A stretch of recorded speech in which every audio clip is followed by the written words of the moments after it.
My name is Aria Mallare, and this is my family tree story. My family tree, beginning on my mother's side, starts with a yellowing suitcase kept in my mom's room under her bed. Inside of this case are things that my family is truly privileged to have, considering that most Black families don't have access to the family heirlooms, the photographs, the photo albums, and the newspaper clippings that my family has inside of this suitcase. Diving deeper into this suitcase, the story begins in Nashville, Tennessee. There, my great-great-great-great-great-grandmother, Annie Allen, stands on an auction stage, waiting to be sold to her next master. Now, she doesn't look like what you're expecting. She doesn't have dark skin. She doesn't have textured hair and full lips. Instead, with her fair skin and flowing hair, she looks not like me, but like the people around her waiting to buy her. That's because she's only 1/8 Black. But back then, because of the blood quantum, that was enough to subject her to a life of slavery. That day, she gets sold to a man named William Henry Compton, and soon she becomes more than his domestic slave, and they end up marrying each other by the means of a family Bible, which means that because they couldn't get married, they placed their hands on a Bible and said their vows. Something that's really cool is that my family still has this Bible today. Later, they have a son whose name is Henry William Compton, the flip of his dad's name. And together they live a comfortable life, if not normal. While William Henry Compton Sr. still owns slaves and is still upholding an institution of slavery and forced labor, his wife and child live a very happy life being white passing. They're able to go and get an education for themselves, a college education, while slavery is still legal. Before the Civil War, before emancipation, they're able to get college education. Annie Allen, as a woman, as a Black woman, considered Black, she's able to own land. She has her own house. She is able to get educated and have her children educated. She's able to read and write, which is more than a lot of people can say for Black people back then. The sad thing, though, is that later in her life, after her husband dies, the second wife doesn't like her, pretty racist, burns down her land, everything she owns, her house, her farm, and burns down the courthouse where the documents are proving that she owns land. And because of that, she doesn't get her land back in the end. But her children are able to uphold a legacy of education, a legacy that my family has been able to pass down generation through generation.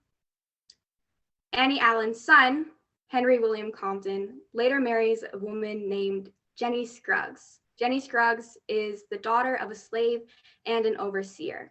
In my family records, it doesn't say whether that was a marriage where the wife was willingly married and willingly had a child.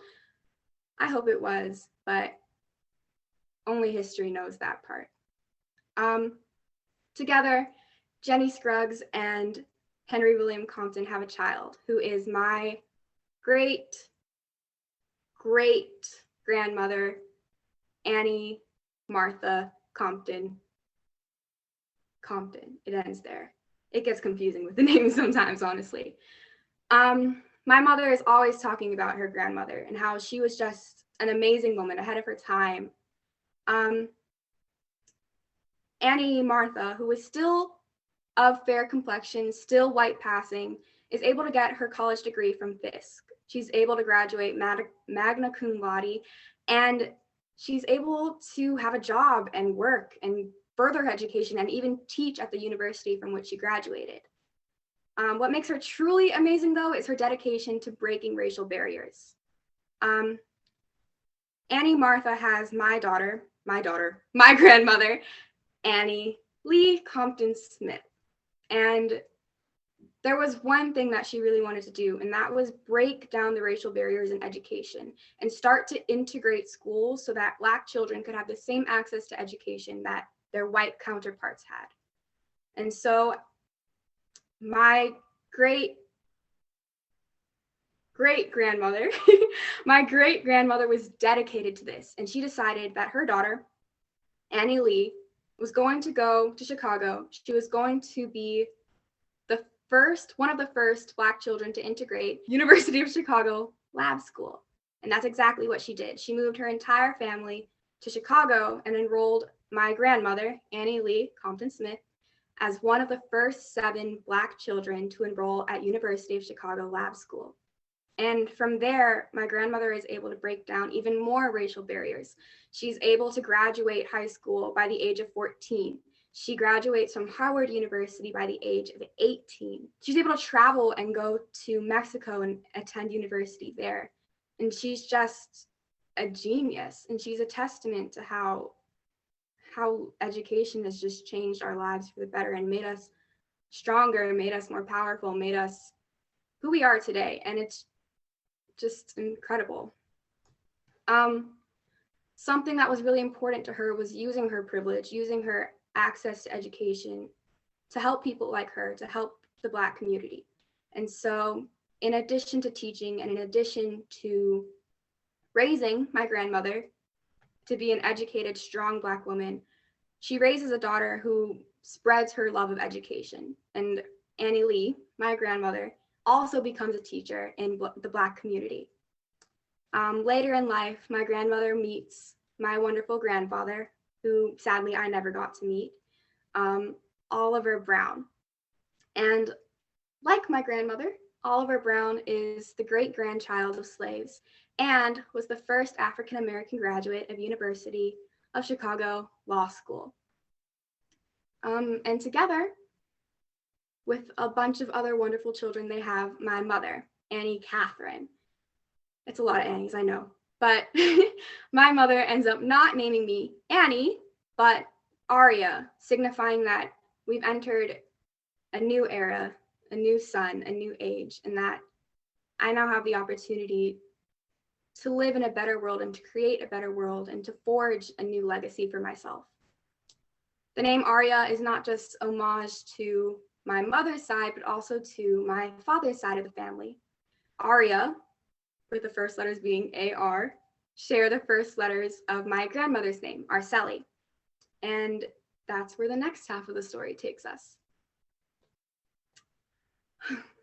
The second half of my story takes place or starts in Luzon, Philippines. That is one of the larger regions of the Philippines where my grandparents were born and raised.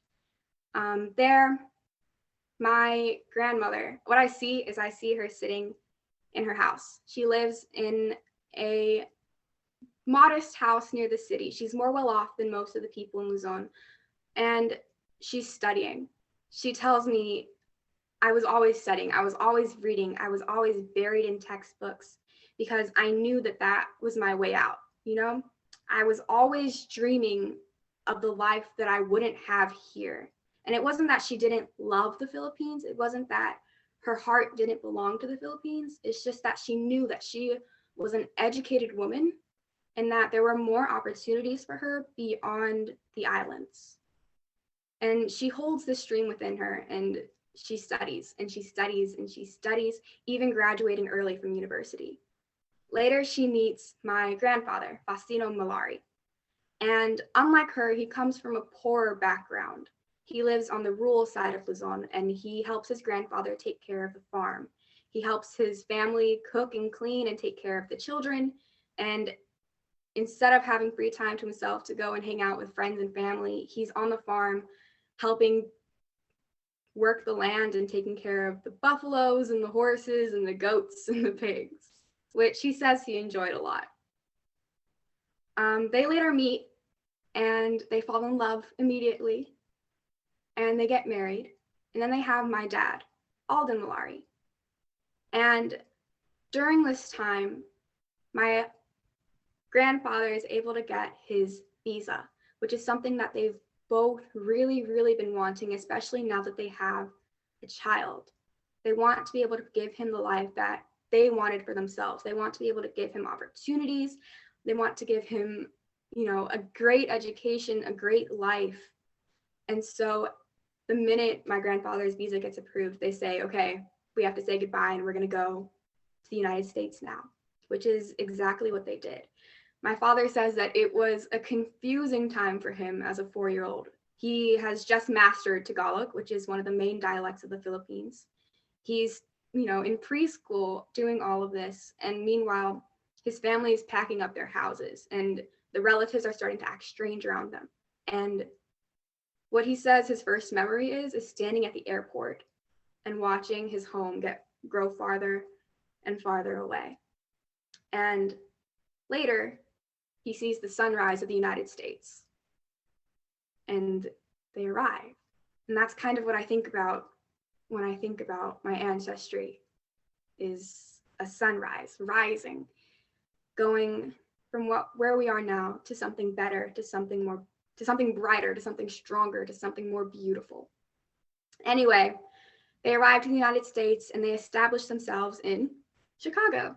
And there they have a couple of rules for their child, my dad. The first rule is that he's not allowed to speak English. They want him to be a complete American. And so they only speak to him in Tagalog and he has to speak back in English in order to prevent him from maintaining a Filipino accent. So now, instead of being able to speak Tagalog, he only understands it, which means my sister and I don't speak it at all. But even though he's lost that side of him, even though he isn't as connected to his culture, because they wanted him to grow up as a true American, they kind of separated him from his Filipino heritage. But now my family's at a place where we're growing back to that. And quarantine has actually given us the opportunity to reconnect with our culture, to reestablish ourselves as Filipino and as Black too. We're learning how to cook traditional Filipino dishes, and my sister and I are learning arnis, which is the traditional martial art of the Philippines. And slowly, word by word, we're learning how to speak Tagalog again. And so today, as a mixed Black Filipina, daughter of immigrants, great granddaughter of slaves, I stand here today on a mountain of their sacrifices. I stand on a peak that they have built up for me, and I'm able to see a new sunrise. I'm able to see a brighter and more beautiful world. And my responsibility in that is to build the peak higher so that people after me may not just be able to see the world, but to see the stars. And I hope that through my writing, I'm able to do that and expose people to culture and to heritage. And that's my family tree story. I'm grateful that you're now a part of it. Thank you and salamat for listening.